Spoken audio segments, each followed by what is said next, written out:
Hello everyone, welcome to my channel. आज हम पढ़ेंगे केमिस्ट्री का पहला चैप्टर परमाणु संरचना। तो इसके हम कुछ सिलेक्टेड टॉपिक हैं जो कि पेपर में आते हैं, उन्हीं के बारे में हम इनमें पढ़ेंगे।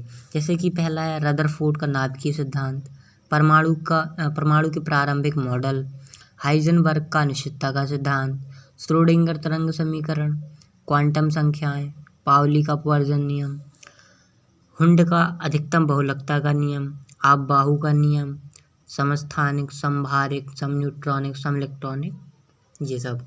तो चलिए फिर हम इन्हीं के बारे में पढ़ते हैं। पहले रदरफोर्ड का परनाभिकीय सिद्धांत। रदरफोर्ड ने सन 1911 ईस्वी में एक प्रयोग किया था जिसे अल्फा प्रकीर्णन प्रयोग कहते हैं। उस प्रयोग में उन्होंने बताया था कि शीशे के एक डिब्बे में रेडियो एक्टिव पदार्थ एवं उससे निकलने वाले अल्फा किरण पुंज को उन्होंने सोने की पतली चादर पर गिराया। तो उन्होंने देखा कि ये अल्फा कण जिंक सल्फाइड के प्रतिदीप्तिशील पर्दे पर अलग अलग स्थानों पर चमक उत्पन्न करते हैं। जब वैज्ञानिक रदरफोर्ड ने सोने की पतली चादर पर अल्फा कणों की बौछार कराई तो उन्होंने देखा कि अधिकांश अल्फा कण वो सीधे गुजर गए थे। कुछ अल्फा कण थे जो 90 अंश से कम के कोण में मुड़ गए, कुछ 90 अंश से अधिक कोण में मुड़ गए। लगभग 20,000 में से एक अल्फा कण ऐसा था जो अपने मार्ग में वापस लौटा था। अब उन्होंने इन प्रयोग से क्या निष्कर्ष निकाला? तो उन्होंने निष्कर्ष निकाला था कि जो अधिकांश अल्फा कण सीधे गुजर जाते हैं, इसका अर्थ यह था कि परमाणु का जो अधिकांश भाग था वो खोखला था। कुछ अल्फा कण जो अपने मार्ग से मुड़ गए थे, तो उसका अर्थ था कि परमाणु के बीचों बीच कुछ धनावेशित भाग है जो अति सूक्ष्म और सघन है, जिसे हम नाभिक कहते हैं। लगभग 20,000 में से केवल एक ही अल्फा कण ऐसा था जो अपने मार्ग से वापस लौटा था। इसका अर्थ यह था, उन्होंने इसका निष्कर्ष ये निकाला था कि नाभिक अति सूक्ष्म है। तो ये हो गया हमारा रदरफोर्ड का नाभिकीय सिद्धांत। देखिए, एक तो बेसिक ट्रिक है, एक तो लाइक और शेयर ठोक दीजिए महाकाल का लाइक और शेयर ठोक दीजिए। अब हमारा सेकंड टॉपिक है परमाणु की प्रारंभिक मॉडल। परमाणु के जो प्रारंभिक मॉडल थे उनमें से सबसे पहला मॉडल था थॉमसन का परमाणु मॉडल। थॉमसन का परमाणु मॉडल सन 1904 ईस्वी में आया था। थॉमसन के परमाणु मॉडल में क्या था कि वैज्ञानिक थॉमसन ने कैथोड किरणों और एनोड किरणों पर किए गए प्रयोगों के आधार पर एक मॉडल प्रस्तुत किया था जिसे थॉमसन का परमाणु मॉडल कहते हैं। यह इस परमाणु मॉडल को प्रथम परमाणु मॉडल भी कहते हैं तथा इसे तरबूज मॉडल भी कहा जाता है। ये तरबूज के शेप का इनका मॉडल था। जो जे थॉमसन का मॉडल था उसके अनुसार परमाणु अति सूक्ष्म गोलाकार विद्युत उदासीन कण है जिसमें धन आवेशित द्रव समान रूप से फैला हुआ है तथा इलेक्ट्रॉन धन आवेशित द्रव में इस प्रकार धंसे हुए हैं जैसे तरबूज में बीज धंसे होते हैं। इसीलिए इसको कुछ दोष भी थे। तो इनकी दो दोष थे। पहला दोष ये था कि जो थॉमसन का परमाणु मॉडल था वो स्पेक्ट्रम की व्याख्या करने में असफल रहा था। उनकी दूसरी कमी क्या थी कि दूसरा दोष ये था कि वैज्ञानिक थॉमसन ने जो अपने मॉडल में कक्षाओं की कोई जानकारी नहीं दी थी। तो यही दो उनके परमाणु की दोष थे। फिर अब इनके दोषों को सही करने के लिए फिर आए थे रदरफोर्ड ने अपना मॉडल दिया था। रदरफोर्ड का परमाणु मॉडल था जिसे नाभिकीय मॉडल भी कहते थे। तो इन्होंने सन 1911 में वैज्ञानिक रदरफोर्ड ने अपने अल्फा प्रकीर्णन प्रयोग, तो रदरफोर्ड ने सन 1911 में अल्फा कणों के प्रकीर्णन का जो उनका प्रयोग था तो उसके आधार पर इन्होंने परमाणु का मॉडल दिया था। इस परमाणु का नाभिकीय मॉडल भी कहा गया था। तो इन्होंने रदरफोर्ड के मॉडल के अनुसार परमाणु गोलाकार अति सूक्ष्म तथा विद्युत उदासीन कण है।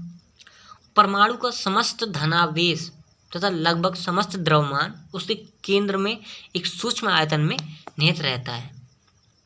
या हम ये कह लें कि परमाणु का जो अधिकांश भाग है वो खोखला है। परमाणु के बीचों बीच एक धनावेशित भाग होता है परमाणु के बीचों बीच एक धनावेशित भाग होता है जिसे नाभिक कहते हैं। जो नाभिक की त्रिज्या होती है वो 10⁻⁻13 सेंटीमीटर होती है। परमाणु उदासीन होता है क्योंकि इसमें धनावेशित इकाइयों की संख्या ऋणावेशित इकाइयों की संख्या के बराबर होती है। और परमाणु में इलेक्ट्रॉन तथा प्रोटॉन होते हैं। परमाणु में प्रोटॉन उसके नाभिक में तथा इलेक्ट्रॉन नाभिक के बाहर होते हैं। अब परमाणु में इलेक्ट्रॉन नाभिक के चारों ओर जिन पथों पर घूमते हैं उन्हें इलेक्ट्रॉन की कक्षाएं कहते हैं। ये कक्षाएं तो वृत्तीय होती हैं। परमाणु का नाभिक जो कि धनावेशित होता है वो परमाणु के इलेक्ट्रॉनों को, अब इलेक्ट्रॉन तो ऋणावेशित होते हैं, तो जो परमाणु का नाभिक होता है वो परमाणु के इलेक्ट्रॉनों को अपनी ओर आकर्षित करता है। लेकिन वृत्तीय गति के कारण उत्पन्न जो उसमें अपकेंद्रीय बल उत्पन्न होता है तो उस बल को संतुलित करता रहता है। परमाणु का नाभिक परमाणु के इलेक्ट्रॉन को अपनी ओर आकर्षित करता है क्योंकि परमाणु का नाभिक होता है पॉजिटिव और इलेक्ट्रॉन होते हैं नेगेटिव, तो पॉजिटिव नेगेटिव को अपनी ओर आकर्षित करता है। लेकिन जो वृत्तीय गति के कारण जो उसमें अपकेंद्रीय बल उत्पन्न होता है वो इस बल को संतुलित किए रहता है, इसलिए वह जो परमाणु का नाभिक है इलेक्ट्रॉन को पूरी तरह से अपनी ओर आकर्षित नहीं कर पाता है, घूमते रहते हैं, चक्कर लगाते रहते हैं। तो अब इनकी भी कुछ कमियां थी। इनके दोस्त को बताया था विद्युत गतिकी के वैज्ञानिक थे मैक्सवेल। उन्होंने बताया था कि जब कोई ऋणावेशित कण विपरीत आवेशित केंद्र के चारों ओर चक्कर लगाता है तो उस कण की ऊर्जा नष्ट होती है। अतः इलेक्ट्रॉन भी एक आवेशित कण है। जब ये इलेक्ट्रॉन धनावेशित नाभिक के चारों ओर चक्कर लगाता है तो इसकी ऊर्जा कम होती जाएगी और इसका वृत्तीय पथ छोटा हो जाएगा, अर्थात नाभिक में गिर जाएगा, जो कि असंभव है। ऐसा हो ही नहीं सकता है कि इलेक्ट्रॉन जो है वो नाभिक में गिर जाए। अब आए थे वैज्ञानिक सन 1913 ईस्वी में नील्स बोर। इन्होंने अपना एक मॉडल दिया था जिसका नाम था बोर का परमाणु मॉडल, यानी कि बोर्स मॉडल। तो इन्होंने सन 1913 ईस्वी में एक वैज्ञानिक मैक्स प्लांक, तो उन्होंने एक क्वांटम सिद्धांत दिया था। तो इन्होंने मैक्स प्लांक के क्वांटम सिद्धांत के आधार पर एक मॉडल प्रस्तुत किया जिसे हम नील्स बोर का मॉडल कहते हैं। तो इस मॉडल के अनुसार नील्स बोर के मॉडल के अनुसार चारों ओर बंद वृत्तीय कक्षाओं में चक्कर लगाते हैं। फिर इन्होंने बताया कि नाभिक के चारों ओर अनेक वृत्तीय कक्षाएं पाई जाती हैं, परंतु इलेक्ट्रॉन एक निश्चित ऊर्जाओं की कक्षाओं में चक्कर लगाते हैं। फिर उन्होंने बताया कि प्रत्येक कक्षा की ऊर्जा निश्चित और स्थिर होती है। तो अब कक्षा की ऊर्जा निश्चित भी है और स्थिर भी है, अतः हम इन्हें ऊर्जा स्तर भी कह सकते हैं। तो चौथा पॉइंट इन्होंने बताया कि नाभिक के चारों ओर इलेक्ट्रॉन चक्कर लगाता है तो उसकी जो ऊर्जा होती है वो कक्षा की ऊर्जा के बराबर ही होती है। फिर उनका पांचवा पॉइंट था कि इलेक्ट्रॉन केवल उन्हीं कक्षाओं में चक्कर लगाते हैं जिनका कोणीय संवेग, यानी कि कोणीय संवेग P=NNh/4π के पूर्ण गुणज होता है। बोर के परमाणु मॉडल के दोस्त, बोर का जो परमाणु मॉडल था वो केवल छोटे छोटे परमाणुओं और आयनों की स्पेक्ट्रमों की व्याख्या करने में सफल था, लेकिन अगर वो बड़े बड़े मतलब कि अधिक इलेक्ट्रॉन वाले परमाणुओं तथा आयनों की व्याख्या करने में असफल रहा था। और वैज्ञानिक बोर ने ये भी नहीं बता पाया था कि जब एक कक्षा में अधिक इलेक्ट्रॉन होते हैं तो उन इलेक्ट्रॉनों के बीच प्रतिकर्षण बल कार्य करता है। देखिए एक तो बेसिक ट्रिक है, एक तो लाइक और शेयर ठोक दीजिए महाकाल का, दबा के लाइक और शेयर ठोक दीजिए। तो अब हम पढ़ेंगे हाइजेनबर्ग का अनिश्चितता का सिद्धांत। अभी हाइजेनबर्ग का अनिश्चितता का सिद्धांत क्या होता है? तो जो वैज्ञानिक थे हाइजेनबर्ग, उन्होंने एक सिद्धांत दिया था जिसे हाइजेनबर्ग की अनिश्चितता का सिद्धांत कहते हैं। ये है हाइजेनबर्ग का अनिश्चितता का सिद्धांत। इन्होंने अपने सिद्धांत में बताया था कि किसी गतिशील अतिसूक्ष्म कण की स्थिति और संवेग का दोनों का एक साथ सही से निर्धारण नहीं कर सकते। अगर हम स्थिति का निर्धारण करेंगे तो संवेग में निश्चितता आ जाती है, अगर हम संवेग का निर्धारण सही करते हैं तो उसकी स्थिति में निश्चितता आ जाती है। किसी इलेक्ट्रॉन की सही स्थिति और सही वेग दोनों का एक साथ यथार्थ निर्धारण असंभव है, मतलब दोनों का हम एक साथ निर्धारण कर ही नहीं सकते हैं। इन्होंने इसका एक समीकरण दिया था, delta P × delta X is greater than H/4π। तो डेल्टा पी यहाँ पर संवेग की अनिश्चितता है और डेल्टा एक्स यहाँ पर स्थिति की अनिश्चितता है। एच यहाँ पर प्लांक की स्थिरांक है। जी है अपना नेक्स्ट टॉपिक क्वांटम संख्याएं। तो क्वांटम संख्याएं क्या होती हैं? क्वांटम संख्याएं ऐसी संख्याएं होती हैं जो परमाणु में उपस्थित इलेक्ट्रॉन की स्थिति एवं ऊर्जा का ज्ञान कराती है। हमें दो ही चीज़ याद रखनी है, पहली स्थिति और दूसरी ऊर्जा। दूसरी टाइप से भी ऐसे भी कह सकते हैं कि ऐसी क्वांटम संख्याएं जो परमाणु में उपस्थित इलेक्ट्रॉन की कक्षा, उपकक्षा, कक्षक का ज्ञान कराती हैं, क्वांटम संख्याएं कहलाती हैं। क्वांटम संख्याएं 4 प्रकार की होती हैं। पहली मुख्य क्वांटम संख्या, दूसरी दिगंशी क्वांटम संख्या, तीसरी चुंबकीय क्वांटम संख्या और चौथी होती है चक्रण क्वांटम संख्या। अब मुख्य क्वांटम संख्या को हम n से प्रेजेंट करते हैं, दिगंशी क्वांटम संख्या को l से प्रेजेंट करते हैं, चुंबकीय क्वांटम संख्या को हम m से प्रेजेंट करते हैं और चक्रण क्वांटम संख्या को s से प्रेजेंट करते हैं। मुख्य क्वांटम संख्या ऐसी क्वांटम संख्या जो परमाणु में स्थित इलेक्ट्रॉन की कक्षा या कोष का ज्ञान कराती है, मुख्य क्वांटम संख्या कहलाती है। इसे n से प्रेजेंट करते हैं। n मुख्य क्वांटम संख्या का मान 0 को छोड़कर कोई भी संख्या हो सकती है। दिगंशीय क्वांटम संख्या ऐसी क्वांटम संख्या जो परमाणु में उपस्थित इलेक्ट्रॉन की उपकक्षा या उपकोष का ज्ञान कराती है, दिगंशीय क्वांटम संख्या कहलाती है। इसे हम L से प्रदर्शित करते हैं। दिगंशी क्वांटम संख्या को हम L से प्रदर्शित करते हैं। दिगंशी क्वांटम संख्या का मान मुख्य क्वांटम संख्या पर निर्भर करता है। दिगंशी क्वांटम संख्या का मान मुख्य क्वांटम संख्या पर निर्भर करता है। यदि अगर मुख्य क्वांटम संख्या का मान होता है तो हम दिगंशी क्वांटम संख्या का मान आराम से निकाल सकते हैं। उसका फॉर्मूला होता है L = 0 से n-1 तक। अगर मुख्य क्वांटम संख्या का मान दिया गया है तो आप मुख्य क्वांटम संख्या का मान जैसे 1 दिया है तो 1 रखेंगे तो 1 - 1 0 हो जाएगी। चुंबकीय क्वांटम संख्या तो वह क्वांटम संख्या जो परमाणु में उपस्थित इलेक्ट्रॉन की कक्षक का ज्ञान कराती है, चुंबकीय क्वांटम संख्या कहलाती है। इसे हम m से प्रदर्शित करते हैं। अब जो इसका मान होता है वो दिगंशी क्वांटम संख्या पर निर्भर करता है। दिगंशी क्वांटम संख्या का मान दिया होता है तब चुंबकीय क्वांटम संख्या का मान हम इस फॉर्मूले से निकाल सकते हैं, m = +L से -L तक। अगर जैसे हमारा दिगंशी क्वांटम संख्या L का मान 2 दिया गया है तो हमारी चुंबकीय क्वांटम संख्या m का मान +2 से लेकर -2 तक, यानी कि +2 फिर +1 फिर 0 फिर -1 फिर -2, ऐसे। जैसे 1 दिया है तो +1 फिर 0 फिर -1, ऐसे हम अपनी चुंबकीय क्वांटम संख्या का मान ज्ञात कर सकते हैं। अब चक्रण या स्पिन क्वांटम संख्या। अब तो ये ऐसी क्वांटम संख्या है जो परमाणु के कक्षक में उपस्थित इलेक्ट्रॉन की दिशा का ज्ञान कराती है, उसे चक्रण क्वांटम संख्या कहते हैं। अब जो चक्रण क्वांटम संख्या होती है उसके कुल दो मान संभव होते हैं।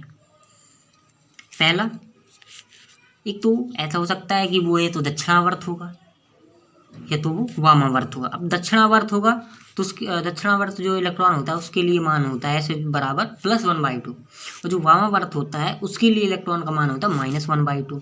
ये है, ये अपना कोई कक्षा के इसमें 2 इलेक्ट्रॉन दिए गए हैं तो ये जो है ये होगा दक्षिणावर्त, जिसके लिए मान होगा +1/2, और ये वामावर्त दिस टाइप तो ये होगा -1/2।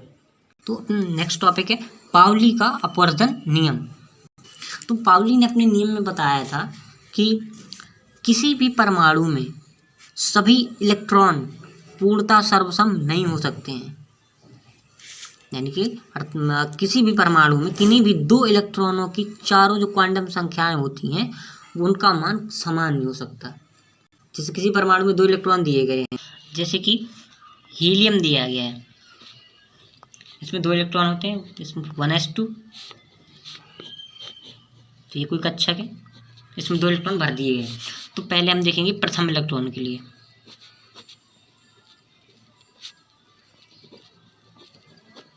प्रथम इलेक्ट्रॉन के लिए तो यह है प्रथम इलेक्ट्रॉन। इसके लिए हम देखेंगे हमारी कक्षक होगी s कक्षक, तो इसके लिए n का मान कितना होगा 1, l का मान 0, m का मान भी 0 होगा और s का मान +1/2। हम देखेंगे दूसरे इलेक्ट्रॉन के लिए। दूसरे इलेक्ट्रॉन के लिए कक्षक तो ऐसी होगी ये। तो अब देखेंगे इसके लिए n का मान 1 रहेगा, l का मान 0 रहेगा, m का मान भी 0 रहेगा, बट s का मान -1/2 होता है, क्योंकि दक्षिणावर्त के लिए s का मान प्लस में होता है, वामावर्त के लिए s का मान माइनस में होता है। तो यही नियम है पाउली का अपवर्जन नियम। नेक्स्ट टॉपिक है हिंड का नियम। सर उन्होंने बताया था कि किसी भी उपकोष के कक्षकों में इलेक्ट्रॉन का युग्मन मतलब इलेक्ट्रॉन का जोड़ा तब तक नहीं, प्रत्येक कक्षक में प्रथम जो इलेक्ट्रॉन जाता है उसकी जो दिशा होती है वो दक्षिणावर्त होती है और सेकंड वाले की वामावर्त होती है। पी उप कक्षा में 4 इलेक्ट्रॉन दिए गए हैं। अब उनका हमें युग्मन करना है। तो जिस 4 इलेक्ट्रॉन हम भरेंगे पी उप कक्षा में 3 कक्षक होते हैं। अगर हम प्रत्येक में इस टाइप से भरेंगे तो ये मेथड हमारा गलत हो जाएगा। हमें भरने हैं तो हम इस टाइप से भरने पड़ेंगे हुंड के नियम के अकॉर्डिंग। प्रत्येक कक्षक में पहले एक इलेक्ट्रॉन जाएगा, उसके बाद जो बचता है वो फिर स्टार्टिंग से स्टार्ट होगा। तो ये नियम हुंड के अकॉर्डिंग सही है। ये हो गया हुंड का नियम। अब आता है अपाउ का नियम। तो अपाउ ने बताया था कि किसी भी उपकोष के कक्षकों में इलेक्ट्रॉन का भराव हमेशा निम्न ऊर्जा के कक्षकों से उच्च ऊर्जा के कक्षकों में होता है।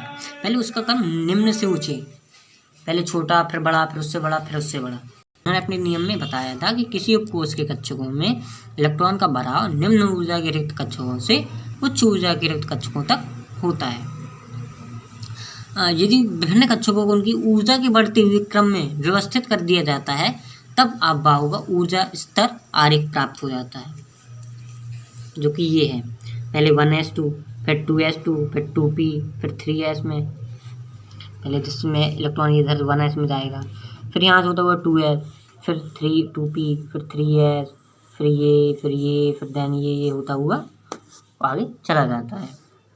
तो ये था हमारा अपाउ का नियम। अब इस नियम के बाद आता है अब समस्थानिक। समस्थानिक क्या होते हैं कि जो एक ही तत्व के ऐसे परमाणु होते हैं जिनके परमाणु क्रमांक समान होते हैं। समस्थानिक यानी कि स्थान समान, ऐसे परमाणु जिनके परमाणु क्रमांक तो समान रहते हैं बट परमाणु भार में उनकी भिन्नता आ जाती है, इनको एक दूसरे के ये समस्थानिक होते हैं। जैसे कि हाइड्रोजन के होते हैं 3 समस्थानिक, 1s1 1s2 1s3। 1h1 यानी कि हाइड्रोजन कहते हैं उसे प्रोटियम भी कहते हैं। 1s2 को हम कहते हैं ड्यूट्रियम और 1s3 को हम ट्राइटियम कहते हैं। तो अब अभी समस्थानिक विशेषता क्या होती है? तो ये एक ही तत्व के परमाणु होते हैं। दूसरा कि इनमें इलेक्ट्रॉनों की संख्या समान होती है, मतलब इनके रासायनिक गुण भी समान होते हैं। तीसरा कि एक होता है कि किसी भी तत्व की जो रासायनिक गुण होते हैं वो इलेक्ट्रॉनों की संख्या पर डिपेंड करते हैं। तीसरा ये है कि इनके नाभिक में जो प्रोटॉन और न्यूट्रॉन होते हैं उनकी संख्या अलग अलग होती है, इनके भौतिक गुण भी भिन्न भिन्न होते हैं। तो अब आते हैं हमारा संभारिक। संभारिक क्या होती है? तो संभारिक मतलब समान भार होना। अब समान भार रहेगा तो एक ही तत्व के परमाणु तो ये रहेंगे नहीं, भिन्न भिन्न तत्व रहेंगे इसमें। तो भिन्न भिन्न तत्वों के ऐसे परमाणु जिनके परमाणु भार यानी कि समभारिक समान भार, जिनके परमाणु भार तो समान होते हैं परंतु परमाणु क्रमांक में भिन्नता आ जाती है, एक दूसरे के समभारिक कहलाते हैं। जैसे कि कार्बन और नाइट्रोजन। कार्बन का परमाणु क्रमांक 6 है, नाइट्रोजन का 7 होता है, बट इनके परमाणु भार जो होते हैं वो एक समान होते हैं। कार्बन का भी 14 होता है और नाइट्रोजन का भी 14 होता है। संभारिकों की संभारिकों की विशेषताएं क्या होती हैं? तो पहला तो यही कि इनके परमाणु भार समान होते हैं। दूसरा, इनमें जो नाभिकों में प्रोटॉन और न्यूट्रॉन की संख्याओं का जो योग होता है वो एक समान होता है और इनके भौतिक गुण भी एक समान होते हैं। जो नाभिक में न्यूट्रॉनों की संख्या होती है वो भिन्न भिन्न होती है। भिन्न भिन्न तत्वों के ये परमाणु होते हैं तभी तो समान भार होगा। अब सम न्यूट्रॉन क्या होते हैं? तत्वों के ऐसे परमाणु जिनके नाभिक में न्यूट्रॉनों की संख्या समान होती है, एक दूसरे के सम न्यूट्रॉन कहलाते हैं। जैसे फास्फोरस और सल्फर, इसमें न्यूट्रॉनों की संख्या 16 होती है और इसमें भी न्यूट्रॉनिक संख्या 16 होती है।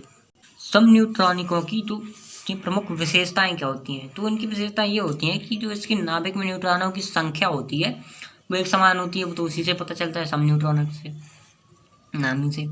और ये भिन्न भिन्न तत्वों के परमाणु होती हैं, दूसरी विशेषता।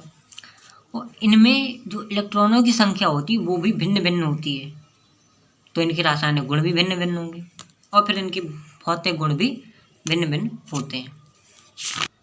सम इलेक्ट्रॉनिक वो तो पता ही चल रहा है कि समान इलेक्ट्रॉन होंगे। तो ऐसे परमाणु अथवा आयन जिनमें इलेक्ट्रॉनों की संख्या समान होती है सम इलेक्ट्रॉनिक कहलाते हैं। जैसे sodium plus, magnesium plus plus, oxygen minus minus, fluorine minus, neon, इनमें इलेक्ट्रॉन होते भी समान होते हैं। तो ये थे हमारे टॉपिक जो कि पेपर में आते ही आते हैं। अगर आप इनको ही तैयार कर लोगे तो आपका पहला चैप्टर पूरी तरह से तैयार हो जाएगा। और अगर वीडियो अच्छी लगी हो तो लाइक करो, कमेंट करो और वीडियो को शेयर करो एंड चैनल को सब्सक्राइब करो।